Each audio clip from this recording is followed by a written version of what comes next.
আসসালামু আলাইকুম ভিউয়ার্স, আপনারা সবাই কেমন আছেন? আশা করি আপনারা সবাই অনেক ভালো আছেন। একটি ভিডিও র্যাঙ্ক করার ক্ষেত্রে সেই ভিডিওর ওয়াচ টাইম কিন্তু অনেক গুরুত্বপূর্ণ ভূমিকা পালন করে। কোনো ক্রিয়েটর যদি তার ভিডিওর ওয়াচ টাইমের দিকে গুরুত্ব না দেন, তাহলে কিন্তু তিনি কোনোভাবেই তার ভিডিওটিকে র্যাঙ্ক করতে পারবেন না। তো আপনারা অনেকেই জানেন না যে ওয়াচ টাইম একটি ভিডিও র্যাঙ্ক করার ক্ষেত্রে কতটা গুরুত্বপূর্ণ এবং ওয়াচ টাইম কিভাবে একটি ভিডিওকে র্যাঙ্ক করাতে পারে। তো এই বিষয়ে আমি আপনাদের মাঝে আজকে বিস্তারিত আলোচনা করব। তো চলুন ভিউয়ার্স, ভিডিওটি শুরু করা যাক। ওয়াচ টাইম হলো আপনার যে ভিডিওটি রয়েছে সেই ভিডিওটি দর্শকরা কত সময় দেখেছে, অর্থাৎ কত টাইম আপনার ভিডিওর মধ্যে অ্যাড হয়েছে। অর্থাৎ এক্সাম্পল হিসেবে ধরুন আপনার ভিডিওটি 5 মিনিটের, এখন 3 জন দর্শক আপনার ভিডিওটি দেখেছে। এখন 3 জন দর্শক যদি 5 মিনিট ফুল আপনার ভিডিওটি দেখে, তাহলে ওয়াচ টাইম হবে 15 মিনিট, অর্থাৎ 100% ওয়াচ টাইম আপনার ভিডিওটির মধ্যে জেনারেট হয়েছে।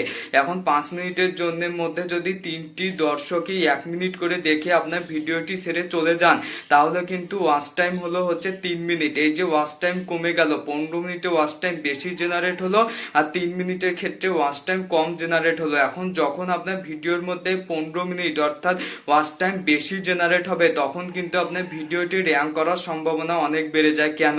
বর্তমানে যে ইউটিউব অ্যালগোরিদম রয়েছে, এই অ্যালগোরিদম কিন্তু আপনার ভিডিওটির ইমপ্রেশন অর্থাৎ মানুষের সামনে ভিডিওটি পাঠিয়ে দেওয়ার জন্য, মানুষের সামনে ভিডিওটি শো করার জন্য ওয়াচ টাইমের দিকে অনেক গুরুত্বপূর্ণ ভূমিকা পালন করে, ওয়াচ টাইমের দিকে অনেক ফোকাস দেয়। কারণ আপনার ভিডিওটি যদি ভালো হয়, তাহলে একটি দর্শক আপনার ভিডিওটির মধ্যে সর্বাধিক সময় স্টে করবে, যার ফলে ইউটিউব অ্যালগোরিদম বুঝতে পারবে আপনার ভিডিওটির মধ্যে বেশি ওয়াচ টাইম জেনারেট হচ্ছে, অর্থাৎ আপনার ভিডিওটির মধ্যে জোশ আছে, আপনার ভিডিওটি একটি দর্শককে ধরে রাখতে পারছে।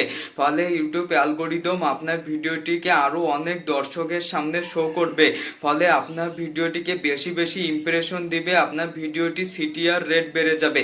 এখন আপনি অবশ্যই বুঝতে পারছেন যে আপনার ভিডিও আগে ভাইরাল করার জন্য সবথেকে বেশি গুরুত্বপূর্ণ যেটিকে ইউটিউব অ্যালগোরিদম দিত সিটিআর রেট, সেই সিটিআর রেটটি কিন্তু এখন নির্ভর করছে আপনার ভিডিওর ওয়াচ টাইমের উপর। অর্থাৎ আপনি যদি ওয়াচ টাইমকে গুরুত্ব দেন, তাহলে কিন্তু আপনার ভিডিওর বেশি বেশি ইমপ্রেশন দিবে ইউটিউব অ্যালগোরিদম, আর বেশি বেশি ইমপ্রেশন দেওয়ার ফলে সিটিআর রেট বাড়বে আর আপনার ভিডিওটি অনেক মানুষ দেখবে, তখন আপনার ভিডিওটি ভাইরাল হওয়ার সম্ভাবনা অনেক বেশি। এখন প্রশ্ন চলে আসে যে ওয়াচ টাইম আমরা বানাবো কিভাবে?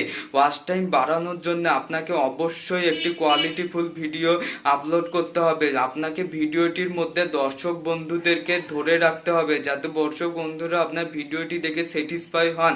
স্যাটিসফাই না হয়ে যাতে অর্ধেক মাঝ রাস্তা থেকে আপনার ভিডিওটি ছেড়ে দিয়ে না চলে যান, অন করার সাথে সাথে আপনার ভিডিওটি ছেড়ে দিয়ে না চলে যান। আপনার ভিডিওটির মধ্যে অনেক কোয়ালিটি রাখতে হবে, আপনার ভিডিওটির মধ্যে তথ্যবহুল ভিডিও তৈরি করতে হবে। আজে বাজে কথা বলে আপনার ভিডিওটি ভরিয়ে দিলে হবে না, দর্শক বন্ধুরা যা চাচ্ছে সেটি তাদেরকে বুঝিয়ে দিতে হবে। অনেক তথ্যবহুল ভিডিও আপনাকে তৈরি করতে হবে, তাহলে দর্শক বন্ধুরা আপনার ভিডিওর মধ্যে অনেক সময় স্টে করবে, আপনার ভিডিওর ওয়াচ টাইম বাড়বে।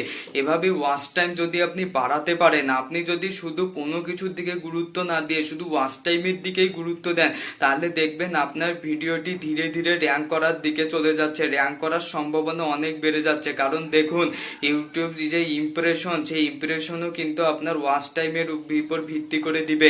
তাই আপনি যদি ওয়াচ টাইম বাড়ান, তাহলে অটোমেটিক আপনার ইউটিউবের যে ইমপ্রেশন সেটি বাড়ছে, ইমপ্রেশন বাড়ার ফলে আপনার সিটিআর রেটটিও বাড়ছে। তাহলে আপনারা অবশ্যই বুঝতে পারছেন যে ইউটিউব ওয়াচ টাইম কতটা গুরুত্বপূর্ণ। ইউটিউব যদি ওয়াচ টাইমকে গুরুত্ব না দিত, তাহলে কিন্তু ইউটিউব আপডেটের ফলে যে মনিটাইজেশন পলিসিটি রয়েছে, সেটিতে 1000 সাবস্ক্রাইবারের সাথে 4000 ঘন্টা ওয়াচ টাইম যুক্ত করতো না। কারণ 4000 ঘন্টা ওয়াচ টাইম প্রথম পূর্ণ করা অনেক কঠিন। তাই যে ভিডিওর মধ্যে কোয়ালিটি আছে, সেই ভিডিওটির মাধ্যমে আপনার 4000 ঘন্টা ওয়াচ টাইম পূরণ হবে, একটি ভিডিওর মাধ্যমে না। ভিডিওর প্রায় আপনার চ্যানেলে যতগুলো ভিডিও আছে, প্রায় সব ভিডিওর ওয়াচ টাইম একসাথে যুক্ত করে 4000 ঘন্টা ওয়াচ টাইম আপনাকে পূরণ করতে হবে। আর এই ওয়াচ টাইমের উপর ভিত্তি করেই কিন্তু আপনার ভিডিওগুলোকে ইমপ্রেশন দিবে, ফলে আপনি সিটিআর রেট বাড়াতে পারবেন। তাই এই সিটিআর রেটও কিন্তু ওয়াচ টাইমের উপর নির্ভর করছে। তাহলে আপনারা বুঝতেই পারছেন যে ওয়াচ টাইম কতটা গুরুত্বপূর্ণ। তো আশা করি আমি আপনাদেরকে বুঝিয়ে দিতে পেরেছি। তো আজকের ভিডিওটি এই পর্যন্তই। ভিডিওটি শেষ করার আগে আপনাদের সামনে একটি অনুরোধ, যদি আমার চ্যানেলের এখনো সদস্য না হয়ে থাকেন তাহলে সাবস্ক্রাইব করে আমার চ্যানেলের সদস্য হয়ে যাবেন। ভিডিওটি ভালো লাগলে ভিডিওতে একটি লাইক দেবেন, বেশি ভালো লাগলে ভিডিওটি শেয়ার করতে পারেন। তো পরবর্তী ভিডিও দেখার আমন্ত্রণ রইল। ধন্যবাদ।